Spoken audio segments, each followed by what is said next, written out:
या सगळ्या तर ही दृश्य आपण पाहतो आहोत।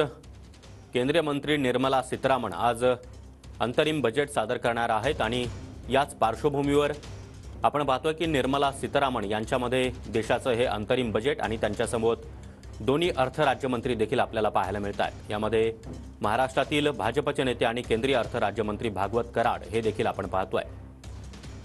अर्थ मंत्रालयासमोर सध्या निर्मला सीतारामन त्याचबरोबर दोन्ही अर्थ राज्यमंत्री उपस्थित आहेत आणि आज निर्मला सीतारामन या लोकसभा निवडणुकीच्या पार्श्वभूमीवर सरकारचं अंतरिम अर्थसंकल्प सादर करणार आहेत। त्यामुळे या अर्थसंकल्पावर लोकसभा निवडणूक त्याचबरोबर काही विधानसभा निवडणुकांचा देखील प्रभाव असेल अशी शक्यता वर्तवली जाते। या अर्थसंकल्पाच्या माध्यमातून केवळ मध्यमवर्गीयच नाही तर शेतकरी, महिला, उद्योजक यांना देखील मोठ्या अपेक्षा आहेत आणि या सगळ्या पार्श्वभूमीवर या अर्थसंकल्पातून काय समोर येणार हे पाहणं देखील अत्यंत महत्त्वाचं असणार आहे। या अर्थसंकल्पाच्या माध्यमातून सर्वसामान्य माणसांना काय मिळणार, महागाई, बेरोजगारी या सगळ्याच मुद्द्यांवर या अर्थसंकल्पामध्ये नेमकं काय असणार हे पाहणं देखील तितकंच महत्त्वाचं असणार आहे।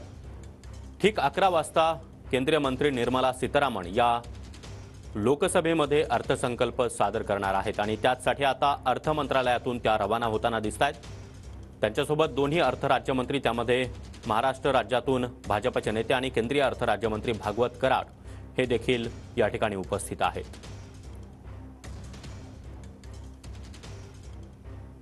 तर आज 11 वाजता